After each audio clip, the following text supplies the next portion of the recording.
吉尔玛王国的城堡上，山治独自一人倚靠在城墙上，看着夜空，想念自己的伙伴。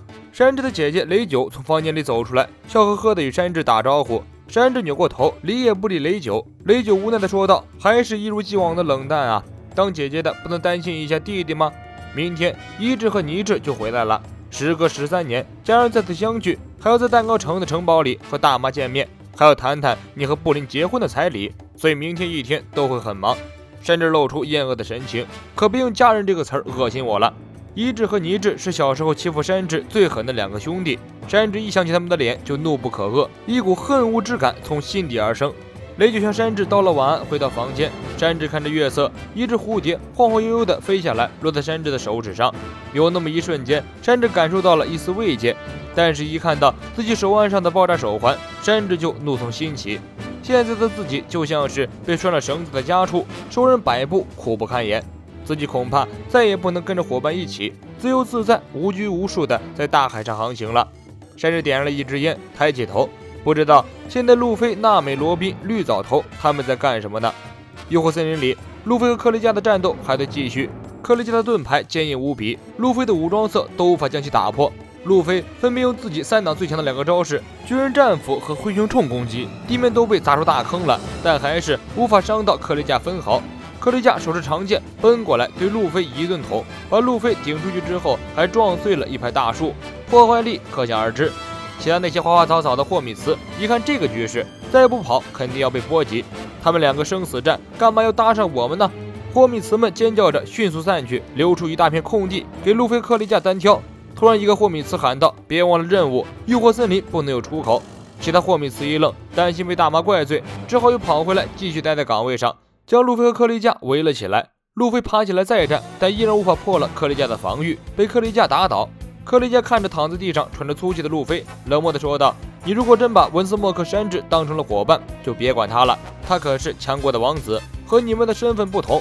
王子配公主，这个组合不是天经地义？你连同伴的幸福都不管不顾，还说什么夺回同伴？就算你见了山治，高贵的王子也一定会这样对你说的。滚回去，寒酸的低贱海贼！”路飞最讨厌别人诽谤自己的伙伴，他咬紧牙关，从克雷加的手中挣脱出来，使出了自己的必杀技4档。轰隆一声巨响，路飞4档产生的巨大冲击力将克雷加和周围围观的霍米茨弹飞出去。弹力人路飞蓄满力气，直接以极快的速度冲向克雷加。克雷加用饼干盾牌防御，路飞一招猿王枪一拳击碎了克雷加的饼干盾牌，钢体拳头狠狠打在克雷加的身体上。克雷加喷出一口老血，身体像个炸弹一样飞向后方。你可别小看了山治，就算他很幸福不想回来，也绝对不会用那种口气和我们说话。克雷加倒在森林深处一动不动，路飞冲过去补刀。克雷加爬起身，手中的长剑旋转着刺向路飞，与路飞的猿王枪对抗在一起。路飞双腿喷射出更强劲的动力，推动路飞猛地前冲，一拳击碎了克雷加。克雷加大人被干掉了。堂堂4皇的最高干部，难道就这样领了盒饭？答案当然是 no 了。在被击碎的克雷加的框架中，突然爬出来一个黑影，那个黑影挥起长剑，一刀砍在了路飞被武装色保护的手臂上。路飞嚎叫一声，迅速抽回手臂。黑影慢慢站起身，是一个紫头发的肌肉小哥。原来这才是克雷加的本体。而刚刚一直在和路飞对招的，只是克雷加的一个铠甲分身而已。铠甲？路飞懵了，铠甲还能吐血？克雷加嘿嘿一笑，那只是果酱而已，果酱夹心饼干，没吃过你还没见过。克雷加正如其饼干大臣的头衔一样，是吃了饼干果实的饼干人，可以无限的制造饼干。只要把创造出来的饼干弄碎，加入一些自己的奇思妙想，就可以变成饼干士兵了。克雷加平时都是以这些饼干士兵示人，很少有人见到过他的真实样貌。就算是政府公开的悬赏令，也不是克雷加本人，而是他的饼干士兵。也就是说，刚刚路飞拼尽全力摧毁的，只是克雷加无数的饼干士兵中的一个。克雷加的身后还有更多的饼干士兵在严阵以待。你知道你为什么见不到文斯莫克山治了吧？草帽路飞。路飞沉着脸，脑海中想起山治走之前留下的话：“我一定会回来的。”路飞大吼一声：“我一定要见到山治！”克雷加不屑一笑：“有些人不论怎么努力都是无法胜利的，明白这个道理才是成长，小鬼。”夜空中乌云慢慢遮蔽了月光，属于这个夜晚的黑暗时刻降临了。克雷加一挥手，饼干大军纷纷举起长剑向路飞围过去。一个饼干士兵都让路飞一度陷入苦战。现在敌人的数量如此之多，就算路飞能勉强不吃亏，恐怕这个消耗战也能把4档的路飞拖得身心俱疲。4档状态最怕的就是这种战斗。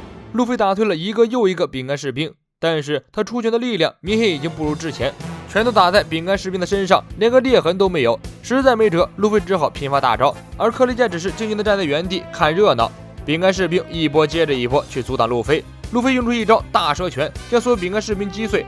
克雷加拔剑冲上去，对着路飞一顿猛砍，击退路飞之后，克雷加拍拍手，被击垮的饼干士兵全部原地复活。克雷加得意地笑道：“无论打倒多少饼干士兵都是没用的。”路飞毫不理会克雷加，奋力破坏饼干士兵，反复如此。只要饼干士兵倒下，克雷加拍拍手，大军很快就原地复活，简直气死个人。诱惑森林的另一边，娜美和乌奴正与一大群霍米斯对峙，但娜美已经想到了应对他们的办法，就是利用大妈的生命卡来号令群雄。乌奴一头雾水，不知道大妈的生命卡能有什么可利用的。古灵精怪的娜美解释道：“从那个很拽的大叔口中得知，他们霍米斯是绝对不可以违抗大妈的命令的，见生命卡如见人。”娜美手持大妈的生命卡，在霍米斯眼中，权力几乎和大妈是对等的，包括巴姆大王、赫骑士、兰道夫，只有诱惑森林的高手在内，对娜美都无法反抗。娜美亲了一下手中的生命卡，此时这张小小的纸片比任何金银珠宝都要珍贵，仿佛散发着无尽的权力之光，照得霍米斯们根本不敢正眼直视。我命令你们马上去帮助路飞。霍米斯们懵逼了，你这是让我们与克雷加为敌，这不是让我们自寻死路吗？可是大妈的命令不能违抗，实在是难顶啊！路飞与克雷加的战斗波及面太广，霍米斯们眼看坚守岗位这项任务太过艰巨了。果然有思想的生物都是怕死的，无论是动物还是植物。大家一商量，还是保命要紧，实在不行，事后随便找个借口写份报告交上去，糊弄一下上司就好了。于是大家秉着法不责众的想法，纷纷逃跑，向森林深处跑去。跑着跑着，大家突然觉得好像少了点什么，逃亡团那个女人哪里去了？大家向上一看，只见娜美手中捏着大妈的生命卡，站在巴姆大王的嘴巴里，正俯视着霍米茨们。我不是说让你们干掉克雷加吗？霍米茨们吓了一跳，大呼绝望。凭他们几个小兵的水平去干掉克雷加，无异于自寻死路，谁会这么傻啊？娜美搓了搓手中的生命卡，无情地说：“你们就算是死绝了，跟我也没什么关系。”坐在一旁的乌奴叹了口气，这个女人太可怕了。另一边，佩德罗和布鲁克正趁着夜色，偷偷地摸到了甜点城的城门外。佩德罗告诉布鲁克，蛋糕城周围都是饼干士兵，戒备森严。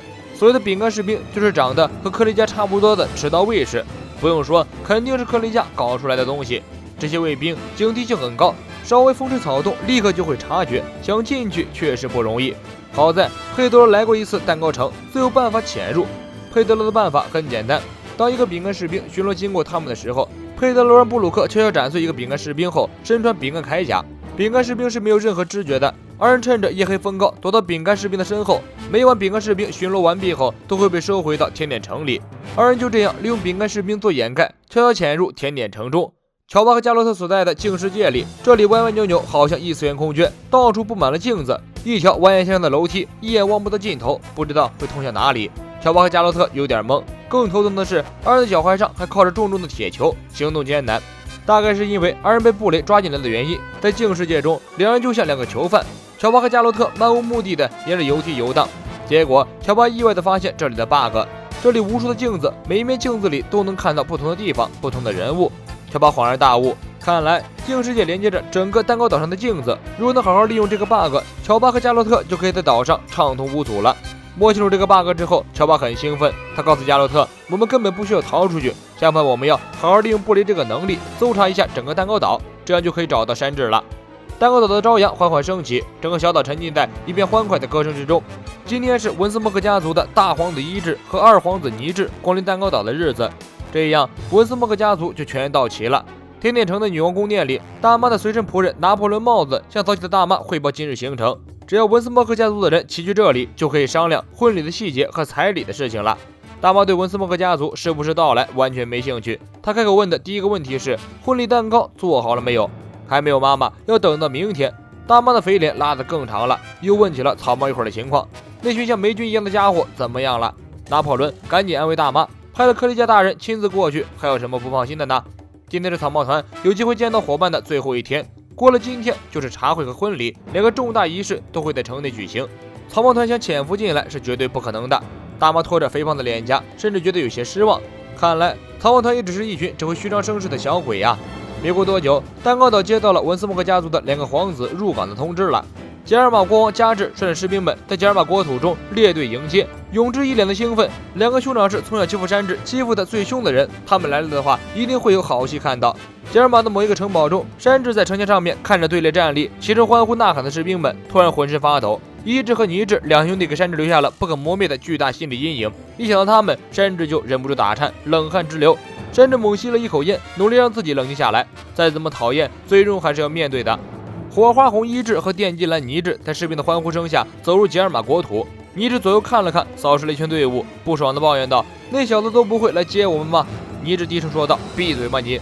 二人来到吉尔玛皇宫，向加治请安。这时，雷九带着山治也走了过来。尼治看到山治后，立刻来了精神，上前主动打招呼。尼治看到山治手上的爆炸手环，戏谑地捏起来，大声嘲讽。山治不爽地甩开尼治的手，尼治立刻沉下脸，上前一步要干架。山治不甘示弱，也向前一步，干架！我黑族怕你！二人脸对着脸，浓重的火花在空气中迸发着。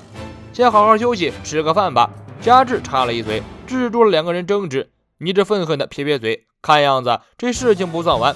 吉尔玛是世界政府的加盟国，有着参加世界会议的权利。然而这次因为文斯蒙和家族将与身为海贼的夏洛特家族联姻，因此在今年即将到来的世界会议中，吉尔玛很有可能要被剥夺参加世界会议的资格。不过加治已经顾不得那么多了，一切为了得到力量，只要与大马海贼团攀上关系，吉尔玛就会得到强大的力量，重新称霸北海的时刻指日可待。尼治嘿嘿一笑，故意转移话题，找茬拿山治开涮。难得见到父亲这么开心，没想到山治这个废物又派上用场的时候。那一年你突然离开，我们都挺惊讶的。兄弟们偶尔会聊起失踪的你，真的聊聊你死在哪里会比较有趣。永志在一边捧臭脚似的开怀大笑，山治却不为所动，指着尼治盘子里的牛排，轻声说道：“你食物没吃完，全吃了。”尼治一愣，不屑地说：“我才不吃，这个料汁难吃的一批，恶心死了，应该倒进垃圾桶里。我瞅你才应该被倒进垃圾桶里，你这个不懂得食材珍贵与料理辛苦的蠢逼王子！”我靠！尼治拍桌而起，怒不可遏：“你小子找死，居然敢教训我！”不知道是出于父亲加治的关系，还是对成年的山治有些忌讳，尼治没有直接将怒火发泄在山治身上，而是叫来了厨师长。厨师长是个女孩子，战战兢兢地立在原地，不住道歉：“因为你难吃的料理惹我兄弟生气了。”尼治捧起自己的盘子：“你就站在那里，不要动。”厨师长一动不敢动。尼治对准厨师长的脸，突然大力挥动手臂，盘子脱手而出，奔着厨师长的脸砸了过去。厨师长吓得流出眼泪，但是他不敢躲开，紧闭双眼，等待接下来重重的一击。啪！山治窜到厨师长面前，单手接住了盘子，脸部的肌肉因为极度的愤怒而扭曲。你小子到底有多人渣？想在淑女的脸上留下伤疤吗？厨师长怔住了，其他人都怔住了，只有雷九微微一笑。尼治气得直咬牙，这个从小被自己殴打的山治，竟然敢当众拆我的台了！二人多年前的仇恨终于爆发。我是谢梦君，咱们下期见。